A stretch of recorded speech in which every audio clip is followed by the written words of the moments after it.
What's going on, Javier Lobby? It's your boy Javier with the Javier Show. Make sure you say it twice. Y'all, listen, we got to have a real discussion about this transgender movement and a lot of the ideology surrounding it. And just recently, Matt Walsh decided to go on Dr. Phil and combat the ideology head on. And let's just say there were some revealing moments in this whole situation that we got to discuss and break down, and not only break down and react to, but we got to focus and hone in on the logic and the reason behind this whole movement and understand, is there something to it, or is it all just smoke and mirrors? With that being said, let's see what Matt Walsh had to say. 1 in a million to one villain. Too hot to be in the kitchen, I'll end up melting the ceiling. All right, so for those of you new to the Javier Lobby, please, if you like these videos, you like politics, religion, and culture, all you got to do is hit that subscribe button, hit that bell. You get notified every time I upload a video. With that out of the way, let's get into what Matt Walsh had to say and why he was on Dr. Phil. And I think this was just beautiful. My name is Matt Walsh, and I've written a book called Johnny the Walrus. This book is about identity and imagination. He identifies as a walrus, and his mom's a little silly. She takes it seriously and thinks he really is a walrus. So she went on her phone, and there are people telling her that this isn't pretend. He's really a walrus. And his mother takes him to the doctor to have him surgically transitioned and gets him walrus hormone pills, and then eventually tries to drop him off at a zoo to live with other walruses, not only topping the Amazon chart. See, this is what you call parody at its finest. Here is somebody, Matt Walsh, who looked out into the world and saw there was an ideology spreading amongst people. And he asked himself, well, how far can we take this ideology? And not only how far can we take it, to what point do we start to see it being absurd? And I guess that was the point of this whole thing.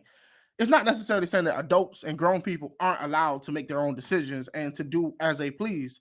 If you're an adult and you decide that you want to identify as a man or a woman, even though that you are biologically a male or a female, then kudos to you, more power to you. But what you cannot do is then therefore try to change the reality or use logic as a way of justifying how you really feel or what you really are in this world. My book has taken the world by storm. You're saying that there should be no construct of gender, just sex. You're either male or female. Right. And someone feeling in a mental, emotional way that they don't identify with the sex that they have been biologically created as and assigned at birth based on their genitalia.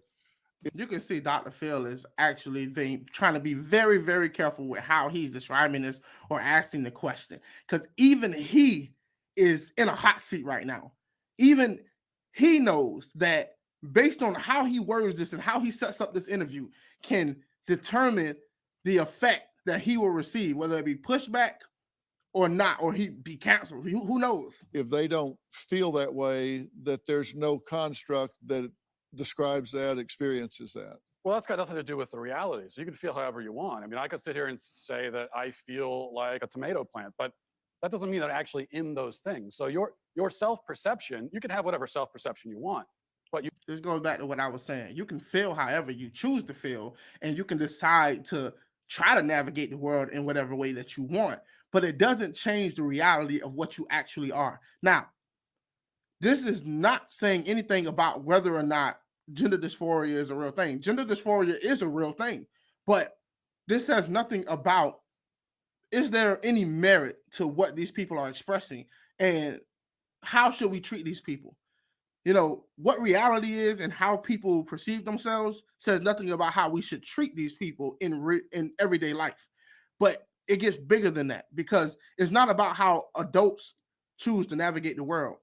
Where it gets very, very dicey is when we start to talk about what kids learn in school, or what ideas are being pushed on kids and being told, you know, what they should accept and how they should feel and what they really are, and how it impacts the rest of us in the world and how it shapes the reality that we are trying to build in our country. you can't expect me to take part in that self-perception or to take part in this kind of charade, this theatrical production, you don't get your own pronouns, just like you don't get your own prepositions or your own adjectives. It's like if I were to tell you, my adjectives are handsome and brilliant, and whenever you're talking about me, you have to describe me as handsome and brilliant because that's how I identify. Makes no sense. You don't. Yes, like if I decided that I wanted to go by my Lord and everybody had to refer to me as my Lord, do I have a right to tell you how you should refer to me? Do I have a right to insist that you treat me a certain way or say certain things to me in order to self-actualize how I feel inside and what I believe about myself? At what point does my ability to navigate the world then becomes your responsibility to help me navigate that world how I so choose? And you hear the argument all the time that says, well, you should have the courtesy to call people what they prefer to be called. You shouldn't be rude. Okay, those are two separate things. If you want me to call you something that I'm okay calling you, 100% fine. But you cannot act as if we live in a vacuum, as if the language we use and how we refer to people don't have an impact on the world that we live in and people's perception of reality. You cannot pretend that is not the case. And a lot of times that gets left out of the conversation. You're talking about me, you have to describe me as handsome and brilliant because that's how I identify. Makes no sense. You don't get your own pronouns. That's grammar, that's language. So you think it's a delusion? Someone is self-delusional. Yeah, I think it's delusion. It could be mental illness. It could be it's a lot of different things. With children, there's also just see, these are the trigger words that you're not supposed to say. See, we've confused two different things. It's one, having the power of persuasion to dictate and tell other people what they should think or how they should behave towards other people, and confusing that with what's right. There are a lot of things that you shouldn't say, even though they might be right. If you have a kid and your kid comes to you and asks you, like, Mom, where do babies come from? You could tell them exactly the right thing, the truth. You can tell them that, but it wouldn't necessarily be the right thing to say, if that makes sense. You wouldn't go down and explain to them all of the ins and outs about what actually takes place and how a woman conceives a baby and the whole 9 yards. You wouldn't do that to a young child. So what we've done is confuse what you shouldn't be allowed to say and what's taboo now as being what's true and what's false. That's why they're shocked. And it could be mental illness. It could be it's a lot of different things. With children, there's also just a basic confusion that all kids have. Like that's why when you hear a parent say, "Oh, my 4-year-old son came to me and said that I'm a girl now, and so that's what I'm gonna raise him as a girl." No, you're a 4-year-old. I have 4 kids. When a 4-year-old boy comes to you and says, "Oh, I'm a girl," here's a good follow-up question. What is a girl? Ask him what he means by that. What do you mean by girl? And when you ask him that, here's what he'll tell you. He will tell you what he really means is that he wants to do some of the things that girls do, like play with the dollhouse. Exactly. I've been asking this question for a very long time. When a person or individual says, "I feel like a female," if a man says he feels like a woman, what exactly do you mean when you say you feel like a woman? What does it mean to feel like a woman? Can you define what a woman is and describe it in such a manner that you can 100% guarantee that you're having that feeling? Because from what I understand, there are many women who technically don't feel like other women. So how do you define woman? And I think Matt Walsh is getting there, because if you've never been a woman, how do you know the feeling that you're feeling is actually right? How do you know that it's not misplaced? It's because you feel like doing what the women are doing. Is that he wants to do some of the things that girls do, like play with the dollhouse, or he likes the color pink. That's fine, play with the dollhouse, but you're still a boy. That's a question I would like to throw out to other members of the panel, actually, because just like the 4-year-old can't answer what is a girl. Well, this is one of the problems with this left-wing gender ideology, is that no one who espouses it can even tell you what these words mean. It's like, what is a woman? Well, can you tell me what a woman is? Here it is. Here is the bombshell. Y'all ready? Look, I'm not celebrating this. This is a tragedy. It is. And I'm not saying it's a tragedy to be transgender. I'm saying it's a tragedy that we have come to a place where basic terms as male or female is become so convoluted or so confusing that we have to have this conversation. And in the end of the day, you're gonna find out exactly what's going on here. Check it out. Even tell you what these words mean. Like, what is a woman? Well, Can you tell me what a woman is? no, I can't, because it's not for me to say. Womanhood looks different for everybody. What do you define a woman as? An adult human female. And what does a female mean? Well, How do that's you define a female? someone with female reproductive organs. Okay. Someone who's, here's the thing: when you're female, it goes right down to your bones, your DNA. So that's why if someone dies, Okay. we could dig up their bones 100 years from now. We have no idea what they believed in their head, but we can tell what sex they were because it's ingrained in every All right. fiber of their being. So here is a good point, right? And I'm gonna do my best to try to distinguish exactly what I mean when I say this, because I know that some people are going to misunderstand it. Some people are going to get upset that I'm even speaking about this or putting my 2 cents in, right? The argument is biological sex and gender are 2 separate things. This is the argument from the advocates of transgenderism. And look, I'm not against anyone being transgender. People who suffer from real gender dysphoria, people who have to navigate this world having a hard time struggling with their identity. I am sympathetic to that because I don't go through that. Like people who have alcohol abuse or people who are prone to addictions, who am I to pity them or to mistreat them or judge them in such a fashion? Because I don't struggle with that. So if there is an identity crisis and somebody is going through that, we should be sympathetic and we should be trying to help them. And a lot of times trying to help somebody may come off as if you're not accepting them or acknowledging their existence. At least that's what is claimed. Now, they say that gender is separate from your sexual biological sex, right? But here's the thing. For majority of history and through all the studies that we have, most people who are biologically male or female identify with those gender that it was given at birth for the vast majority of people. So what we're dealing with is a very small percentage of people who are having that identity crisis.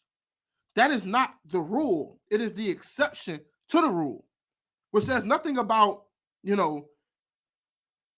that it says nothing about how you should treat these people. But what we're saying is, if you want to take a very small minority of people who actually deal with or struggle with something and try to force it upon the rest of society as they must comply or they must, live by the same rules as these people, you're going to end up in this situation, this scenario, right?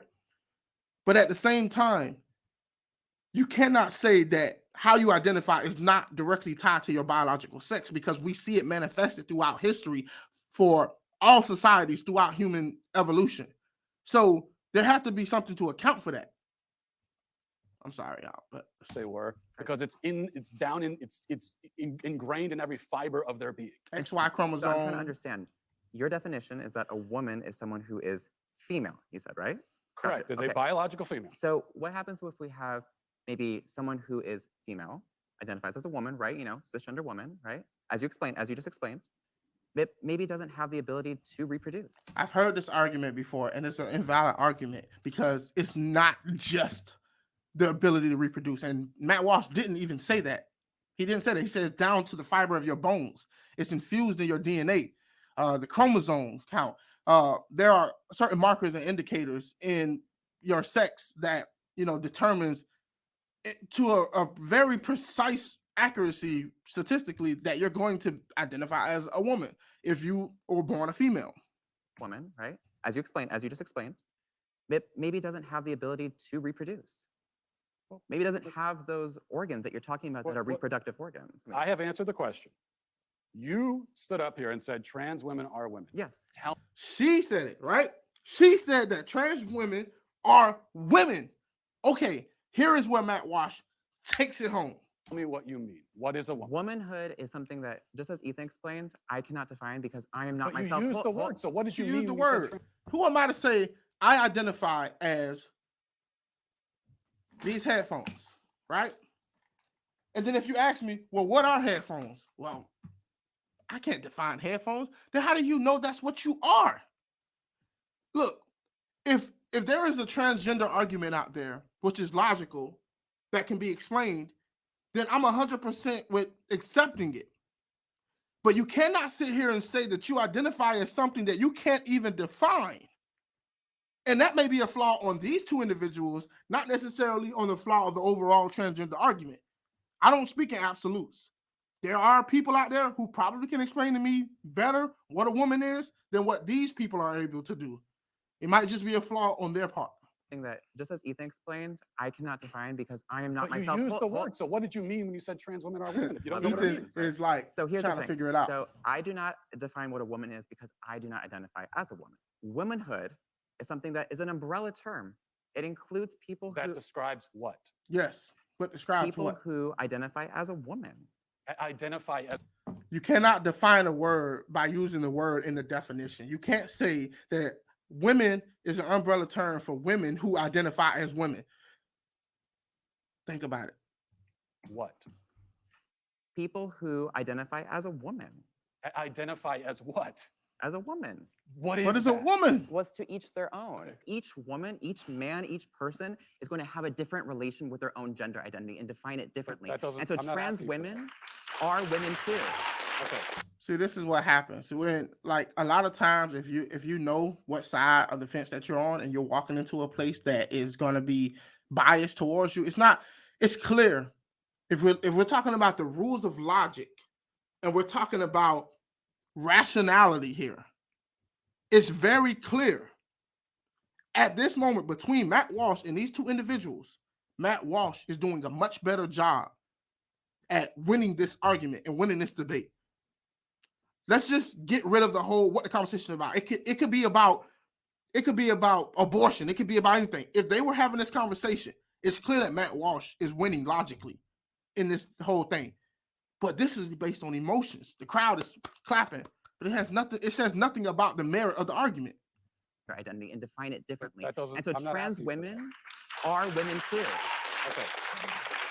And you want to You hold on, just said it hold again. on. Trans You women want are to women. reduce. What you Listen, won't even listen. tell me You what want the to word reduce. means, though. So You that's want to the reduce problem. women. You want to Yeah, reduce you won't men tell me what the down word to maybe means. just their genetics, our genitals, No. our chromosomes, right? That's what you're What saying. you want to is that do is that's what we're what not getting you today. want to do is appropriate women. You want to appropriate womanhood Okay. and turn it into basically a costume that can be worn. Do you have a story? All right. Listen to what he just said, and we're going to end it there, right? He said what you're basically trying to do is you're trying to appropriate women. What you're saying is, I perceive women to be a certain thing from what I see. Women dress a certain way, they carry themselves a certain way, they talk a certain way, they have a certain type of voice, a softer voice. They look more feminine than men. Those are the things that I want to imitate because I resonate with those things.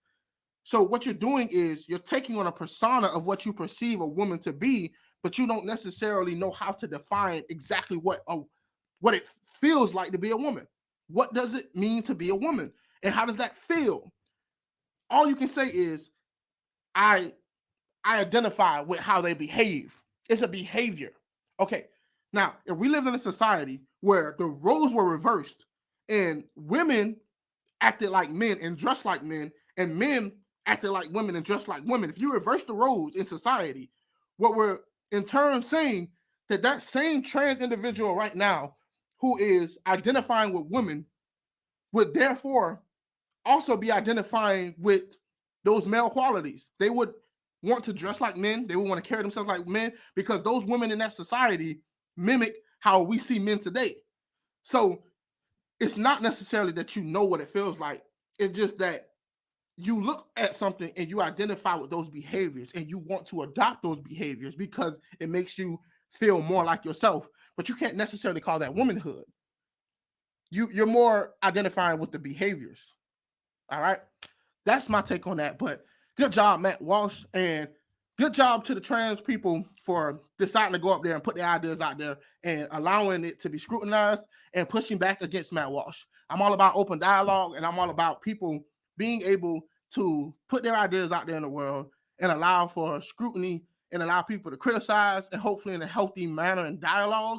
And I wish no harm on these individuals. I wish no harm on anybody who disagrees on these subjects. I just hope that whatever we do, we don't do any psychological damage to young people who have to navigate this world and grow up, and that we don't make decisions for young people that can't be reversed or that could harm them mentally or physically for the rest of their lives. That's what I have to say. Thank y'all so much for watching. Go join the Hobby Lobby memberships. Going to be dropping a whole variety of videos throughout the week, extra on Sundays, so everybody get early access to those. If you go join the Hobby Lobby merchandise, go get that as well. And with that being said, peace and glory, everybody. Be peaceful and be great. I'm out. 1 in a million to 1 villain. Too hot to be in the kitchen. I'll end up melting the ceiling.